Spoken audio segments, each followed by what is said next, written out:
নমস্কার। তোমরা যারা আগে আমার ভিডিও দেখেছো তারা হয়তো জানো আমি কে। আর যারা প্রথমবার আমাকে দেখছো তাদেরকে বলে রাখি, আমার নাম অমৃত বিশ্বাস। আমি একজন সাধারণ ছেলে যার স্বপ্ন কিনা একটু আলাদা, একটু বড়। আমি কোনোদিনও ক্যামেরার সামনে সরাসরি কথা বলিনি। যতটা ভিডিও বানিয়েছি সব ভয়েস ওভার দিয়ে। তাই একটু নার্ভাসনেস লাগছে, একটু ভয় হচ্ছে। তো বিগত 1 মাস আগে এই চ্যানেলে আমি 30 দিনের ভিডিও চ্যালেঞ্জের একটা ঘোষণা করেছিলাম, যেখানে আমি 30 দিনে প্রত্যেকটা দিন কতটা পড়ছি, কতটা শিখছি, আমার কী কী ভুল হচ্ছে সেগুলো আমি ভিডিওর মাধ্যমে তুলে ধরার চ্যালেঞ্জ নিয়েছিলাম। কিন্তু সেটা আমি কমপ্লিট করতে পারিনি। দোষটা একান্তই আমার। আমার ডেডিকেশনের অভাব, আমার ডিসিপ্লিনের অভাব, আমার সময়ের অভাব।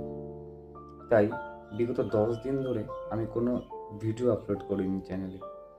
এই সময়টাকে আমি নিজেকে প্রশ্ন করলাম, আমি কি সত্যি একজন ভালো ছাত্র হতে পেরেছি?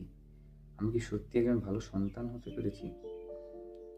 এসবের বাইরেও আমি কখনো কারোর প্রাণপ্রিয় সেই বন্ধু হতে পারিনি, যে কিনা তার প্রায়োরিটি লিস্টে সবার আগে আমাকে জায়গা দেবে। সব কিছু সামলে আমি ক্যামেরার সামনে বসেছি এবং আমি আবারও প্রতিজ্ঞাবদ্ধ হচ্ছি আমার পড়াশোনা কন্টিনিউ করা এবং কন্টিনিউ ভিডিও আপলোড করা। আমার এই জার্নির সাক্ষী হয়তো তোমরা ছিলে। সেখানে আমি আমার চ্যালেঞ্জ কমপ্লিট করতে পারিনি, কিন্তু আমি আবার নতুন করে শুরু করতে চাই।